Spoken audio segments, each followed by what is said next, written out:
This episode of NOLA Film Scene is brought to you by the Law Office of Jana McCaffery. Welcome to NOLA Film Scene with TJ Plaideau. I'm TJ. And as always, I'm Plaideau. We are back again. Not only did we do a live stream yesterday, we did one earlier. TJ, that's 3 in less than 24 hours. I need a raise. It's in the mail. Cool.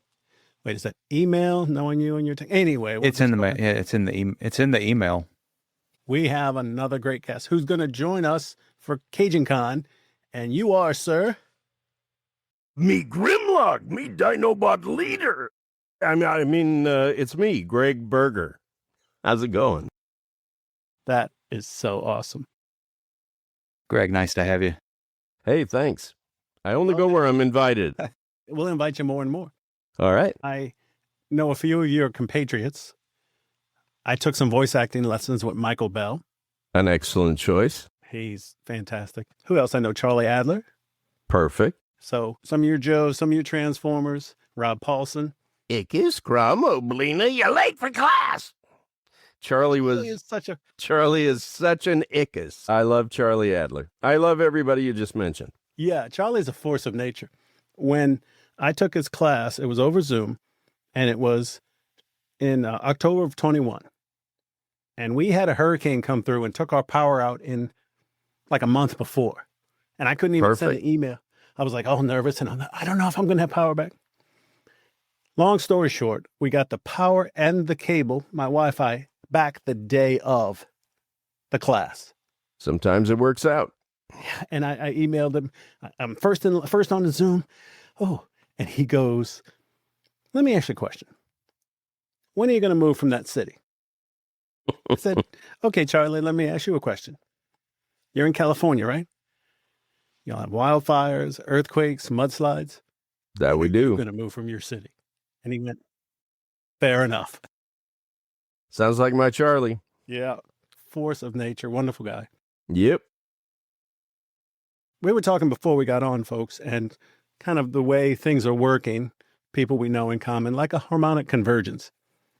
So we did the live stream earlier. I got off, and I know you as, of course, Grimlock. I'm a super Transformers fan back from the 80s. But one of my other favorite cartoon series has just started on Tubi. I've waited years for it to come on. Men in Black, the series. Shoot 'em, Jay. He's a cerebrovasculoid. The brains are in their bottoms. I'm overjoyed. Golden days. 4 incredible seasons, and we finished on a cliffhanger and felt pretty confident we were coming back, but it goes to show you don't know, nobody knows nothing. But man, what writing and what chemistry. It just was such a joy to do and open each new script. I thought it was a very well written, and we had David Warner as Alpha. It doesn't get any better. And Rob Paulson told us about David, how he put it into his contract for Titanic. He got to go play voices and go do Freakazoid, excuse me. So it wasn't Rob, it was Paul Rugg told us. So yeah, got it, Paul. That man loved what he did. You know what? It's kind of contagious. There's so many of us that feel so grateful and so gifted for the good fortune that we've been able to hold down. I mean, I've been tied to some iconic characters. That's why I tend to do real well on the convention circuit. It's taken me around the world. That part nobody could have predicted. It wasn't really a thing when we were doing it, nor was voice chasers on the web or behind the voice actors. They've gone out of their way to attach faces to the voices. And boy, it's I just got back from Australia, flew thousands and thousands of miles, and had a long line waiting at my table when I stepped out on the floor. It's just crazy. The reach is global. You don't think about that when you're knee deep in scripts in a studio, but it's quite amazing to wake up to that. It's humbling and empowering. Very cool. I got a little embarrassed there. And I'm not, but it's that people always told me I watched cartoons. I was too old to watch them. I watched them too long. And I was like, oh, be quiet. But that little nervousness just came out like the bullies jumped in my head. But my thing was I would listen to a voice and like, oh, this person did this, this, and this. My ear was IMDb before IMDb. That's very Nice. Yeah. Not that it was perfect like IMDb, but I always loved, hearing your work. I think you did, was it Mysterio? Yes, Quentin Beck, master of special effects and treachery. Always good. Always good. I was Craven on the same show. I was 2 Spider-Man villains in Spider-Man the Animated Series. Yeah. Craven wants to mount Spider-Man on the wall as his trophy. Yeah. So, Greg, one of the things I like to ask voice actors particular, were you good at voices when you were a kid, or was that something that you developed into later on in life? How did that work out for you? Were you? It's a really cool question. My mother used to tell me that when I would ride on the bus with her, and I guess was so taken with the way I thought people were going to sound that I would engage strangers in conversation just to see if they sounded like they looked. So I'm an actor, stage first, last, and always, but my characters tend to be voice driven. Not that they're not realized in 3 dimensions, but that's kind of a secret for those who want to be in the industry. They're not really casting voices, they're casting characters. And a character who's realized in 3 dimensions, you know immediately how they sound, or you find out in the audition process.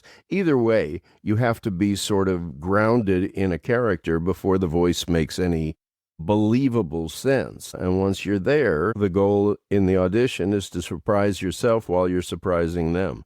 Because no matter what you bring in, they're going to tinker with it to find out how directable you are. Sure. So to get, and I'm all about in life, in animation, on stage, in any pursuit, you try to make every effort collaborative. So if the writer's giving you 1,000,000 clues, pay attention. If the artist is giving you 1,000,000 more, pay attention. They got there way before we step into the booth. We're like the last in and the first out, and we get a disproportionate amount of the, adoration, approval, pick a word. Anyway, I like the collaborative nature of it. So yes, I've always been smitten by voices and what they reveal about the people who have them. That's awesome. And you're not the first actor that has said that that's one of the things that they enjoy about voice work is the collaborative nature of it. Yeah, man. Otherwise, you're missing a large percentage of the opportunity to work artist to artist, and everybody pushes everybody to a higher level. When you were recording in the days of Transformers or Men in Black, any of those, was it the Andre Romano style where everyone was in the room, like a teleplay, or was it like nowadays where it's singular? For me, in those days, I was doing Transformers and G.I. Joe at the same time. Wally Burr was directing both, and he insisted that everybody in a scene be in the room at the same time. He said, and I absolutely agree, that whatever it is becomes more contagious when everybody's present. If it's saving the galaxy, it becomes more urgent. If it's combat and G.I. Joe kind of reality, that becomes, you know what I'm saying, more contagious, more energetic, more bonded. At the same time, I was doing Garfield and Friends, and everybody recorded ensemble at the same time in the same studio. That becomes contagiously silly and stupid and fun, but it also, it builds chemistry between characters. In interactive gaming and more recent animation, it's become the exception rather than the rule. You tend to record isolated with the relationship between you and the director on the other side of the glass. We see each other, but not the way we did in the golden days. I have made friends for life because we were spending as many hours in the studio, in the green room, in the parking lot, as we were, with our families when we left. There was time to really get to know each other, and I bumped into those same people through the course of my career, friends for life. But we see each other in studios like regular, because G.I. Joe and Transformers in particular, I think the casting launched a lot of careers, not just the gig, not just the series, but people who had, thankfully, like me, careers for a lifetime. A lot of versatility in the room. And I think it's when we talked to, maybe it was Rob Paulson, but the energy is like a stage show. Totally. Life and live.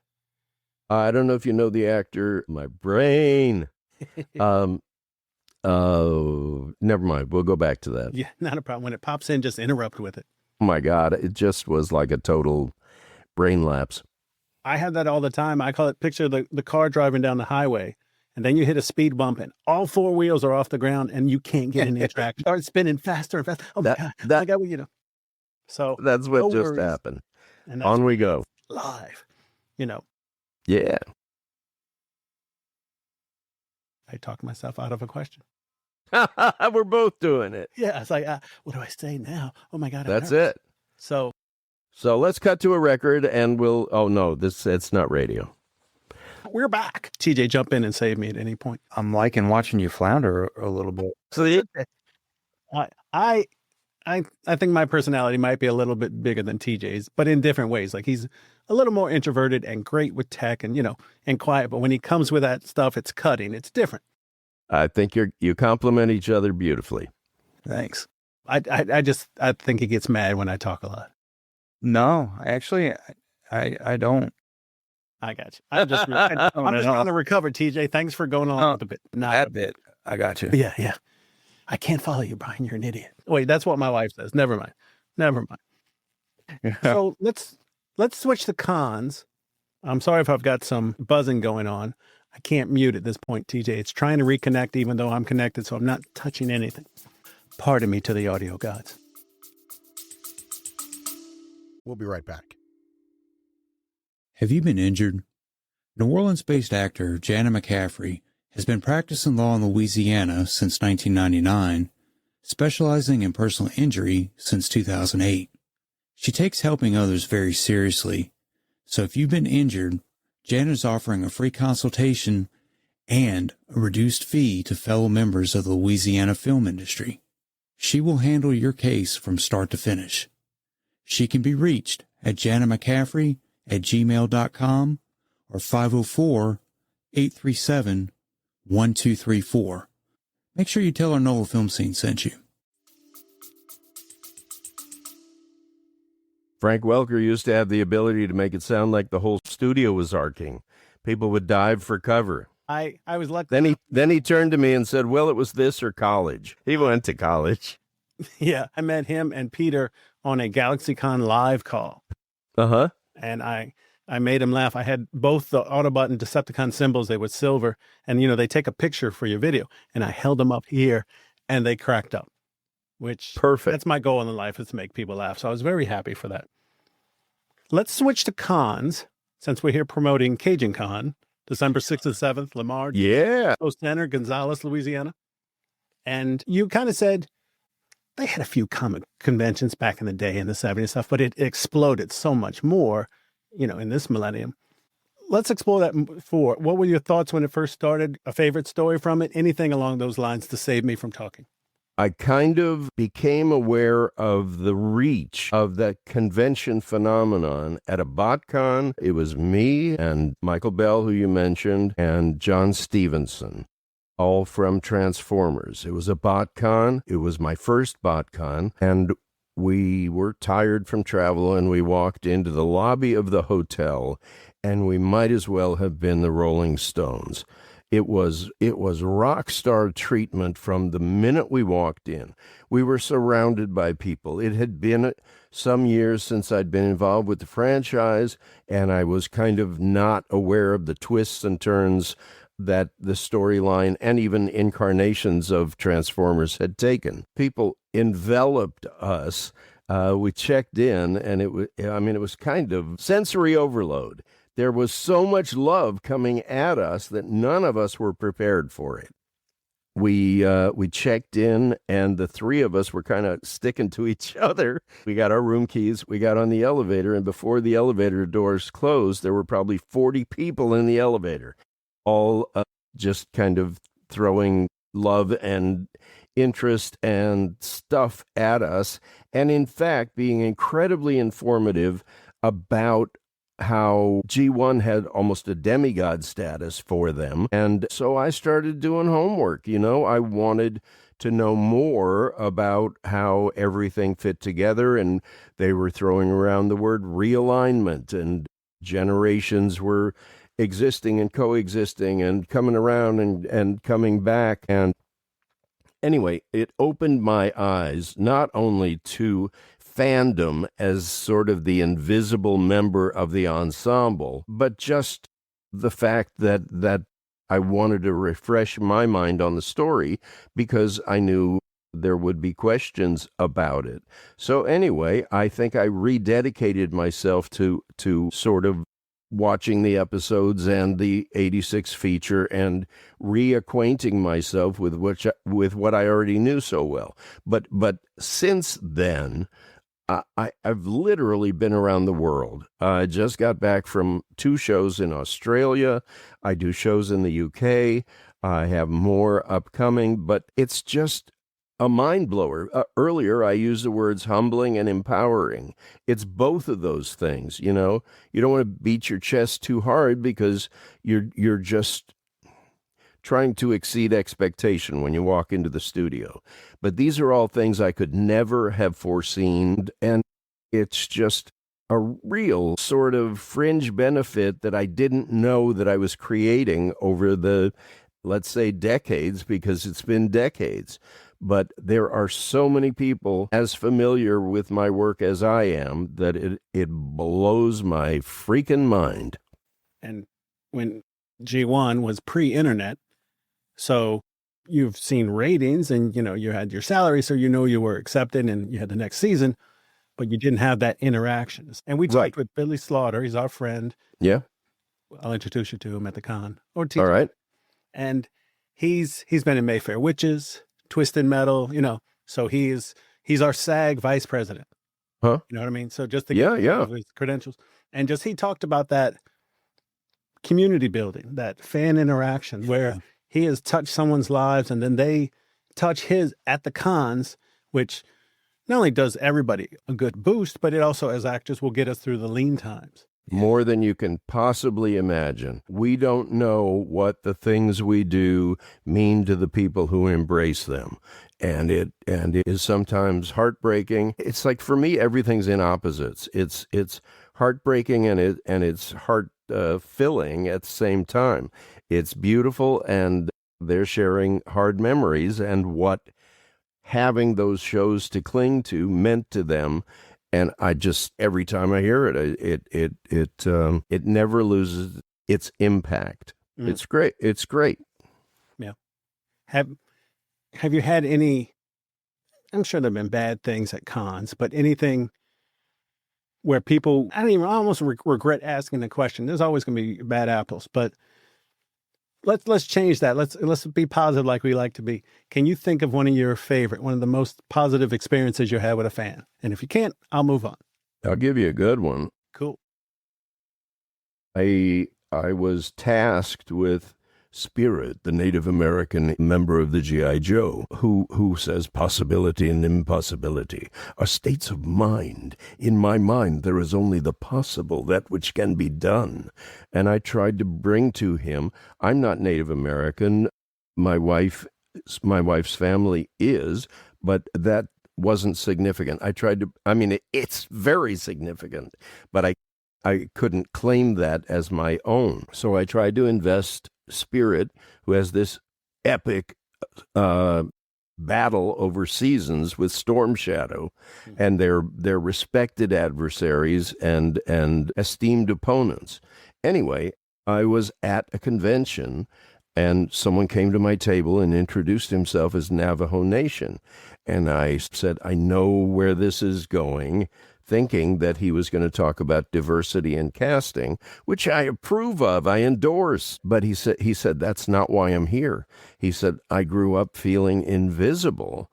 And when Spirit appeared on camera, and all of the traits that you gave him made me feel seen, I said, get over here and give me a hug. And Wow. you just made my day, my week, and my month. So things like that are just very, very powerful. Right. Yeah.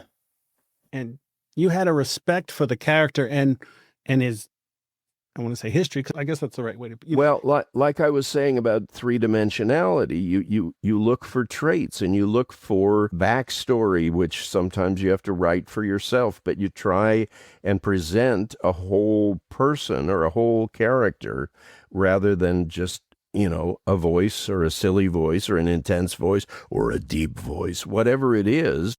It has to be tied to something, or it's just floating in space and it's kind of meaningless.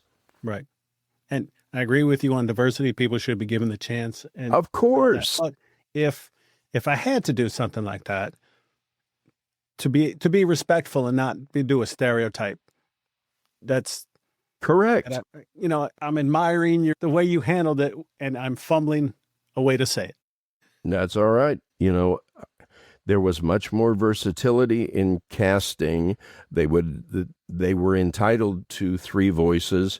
So those of us who were versatile tended to be considered for lots of roles outside of the initial ones that we auditioned for.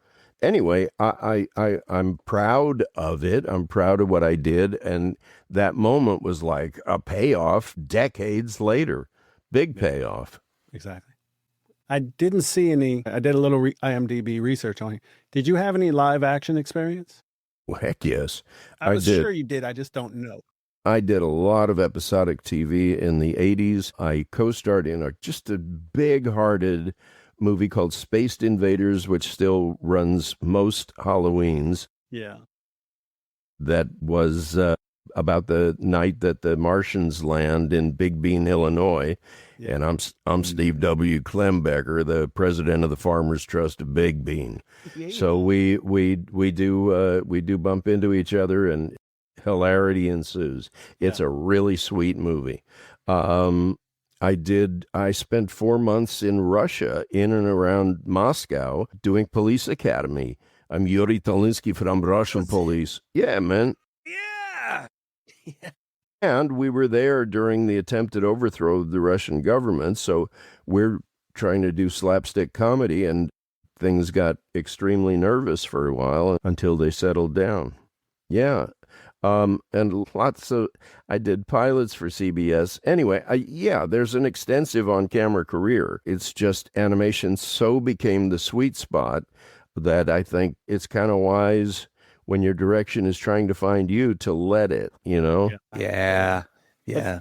Police Academy, I knew there was one that was awesome. You were great in that one. So talk to me about that. The preparing an accent like that, a Russian accent. What did you do to prep that? That's something. Accents is something that is not a strong point for me. I had to do one where I had an Irish accent, and I worked on it. It didn't have to be perfect because my character was playing somebody that was Irish. So I got it. So I had a little bit of grace there, I think. Yeah, buys you out. But staying in it consistently is a challenge to me. Well, my story begins at the audition. I had been, I'm vessel with dialect, but it was all in the material, and I find what I need to find. So I read, and they laughed. And Alan Metter, the director, said, "What am I going to do with you?" I said, "Why?" And he said, "Everybody loves you." He said, "But what am I going to tell the lobby full of Russian actors who are waiting to come in?" And I said, "Please tell them that my ancestry is full Russian. Both sides of my family emigrated at great personal expense so that I could be born in a free country. I don't take that, I don't take that lightly. But I said, I come by it honestly, and I come to it honestly. And he said, that's a really appropriate answer, and that we can use. So when I was there, and the Russian crew who discovered that I was full Russian, and none of my family had returned to that soil since 1918, they embraced me. They said, "Here, your name is Grisha. From now on, you're Grisha." I said, "That's good for me." I hear about Irish people, English people who find the family crest or pub or, the roots. And I had that experience for myself there, and felt very, very looked after, because kind of found my history. While, the movie is silly, and the movie is fun, and the movie is good times, but I had this personal experience that I wouldn't trade for anything. Talk about community. Hey, you asked. That's community. That's awesome. Thanks. Yeah, I think that's our overarching theme of cons. Yeah.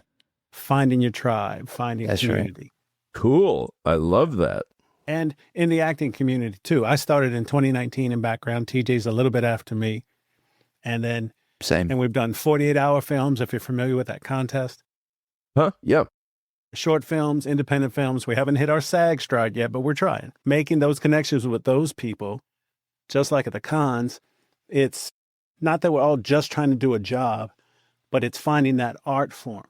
Well, I said these words earlier. It doesn't matter whether you're gainfully employed or doing as well as you think, or working with who you think you should be. None of it matters. What matters is, on every level, exceeding expectation. You have to be willing to work harder, stay longer, whatever it takes. Most of that work, it's like there's a meme of an iceberg with a tiny piece of ice above the surface and this giant iceberg below the surface. And the below says, preparation, and the above says performance. So, just being able and being encouraged to create art of any kind is a really to be desired status. It makes us fortunate from the get-go, because you're doing what you want to do. And in whether it's 48-hour or whatever, which is an incredible grind and pressure, but I'm sure you learned semesters worth just by surviving that experience and getting it done. I think that's what the whole thing is about. If you want the entire experience of being an artist, if you want to create, then create. We have a poster, which is not hanging currently. I have to go find it. It says, "Go to your studio and create something." Exactly. Yeah. Very cool. Or sit and twiddle your thumbs, and that's how you get old. That's a fact. It's not when you're moving, it's when you stop moving. That's when it gets you. Oh, sorry. I thought you were saying something. I thought I did think of a question. Since the shutdown with COVID and distancing and all that, how much of an impact did that have on you with voice work? Did you have to shift and start doing remote recordings from home?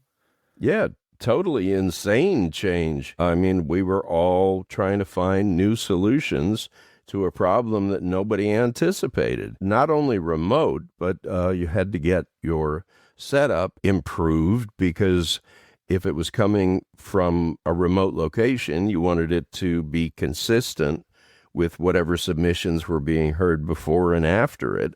Mm-hmm. You want consistency, so that increases the level of the relationship between you and the agent, because you're still submitting primarily through your agent. You want them to tell you if it's swaying from the consistency that they need. So we all became better engineers. I'm using the word better, not great. I know just enough buttons to push to compress files and send them so they open sounding decent. Don't ask me to press one more button because I'm lost. Studios, there is a very well-known animation studio in LA. You would be instructed to park in space D, which was directly next to a door. You go through the door and you're on mic. You walk through the door into the microphone. It became important for studios to assure their clients that everything would be happening in a safe environment.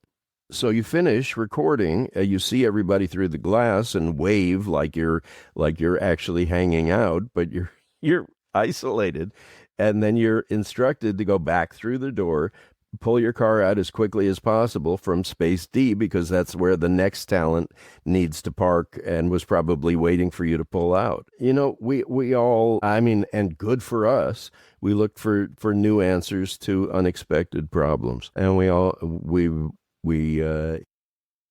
yeah. Which opened the door for us to talk to people like you. So there's always something good going to come out of something bad. TJ, you told me you shaved last week. That's really impressive. I'm right. Wow. That's some beard. Thank you. Our first episode was with our friend Hick Sheremy, and they both have beards like that. And I'm a little long because I'm playing a Cajun Jedi this coming Friday. But nice. I was like, I got no beard. So all of the beards for 2 years. And there you go. Our 2-year anniversary. I had a decent one in the 60s. How old am I? We'll never tell. No, why? I mean, in the voice world, you're any age. The only limitations are the ones you put on yourself. You can be any age, any species, any creature, any animal. Nothing. You don't necessarily age unless you allow yourself to. Yeah. Yeah. And your voice is smooth like butter. Thanks, ma'am. Pass me a slice. Do you have a routine? Do you have hot tea with honey every day, or is it just natural for you? I used to do a lot of vocalizing and a lot of care, and I still am very economical with my voice, especially if I have a session tomorrow at 8. I'm not going to be the last one to leave the lounge. I'm not going to tell the most stories. I'm not going to laugh the hardest. And I'm just going to take care of myself because that's my instrument. But there's that thing about anybody is 10,000 hours from mastery of anything. So by that theory, by Malcolm Gladwell, I can sort of pick up the instrument and play it. If you need it, I can do it. But I'm protective. Why wouldn't you be protective of the thing that you're hanging your career on, you know? You'd be surprised at how much. Well, yeah, no, there's some people that say if you really want to work in this town, start drinking and smoking and gargling razor blades. So what you're saying is your voice is the Keith Richards of animation. Why, thank you. Yes. Sitting in a date. Taken either way. Yeah, sitting in a date palm tree waiting for the next session. Awesome. Or to fall. Yes, that's right. I thought you were talking about autumn, and I'm like, durr.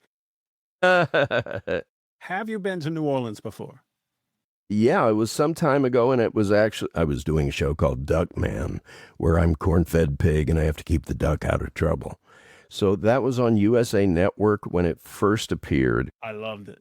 Why it's not on Adult Swim or some late-night format, I really don't know. It's outside my control. But they were doing, the networks do upfronts for their upcoming season to get their advertisers enthused and anybody else at the network enthused. Well, this was the equivalent of that, and it was held in New Orleans, and I went with my wife, and I feel like it was just 5 minutes after the jazz festival had concluded, because there were musicians of note on the streets just playing because that's what they do. And so it was kind of an enchanted stay. The streets of New Orleans were like Disneyland, but it was not Disneyland. It was just players being players. Yeah, back in the Back in the 80s, it was not Disneyland.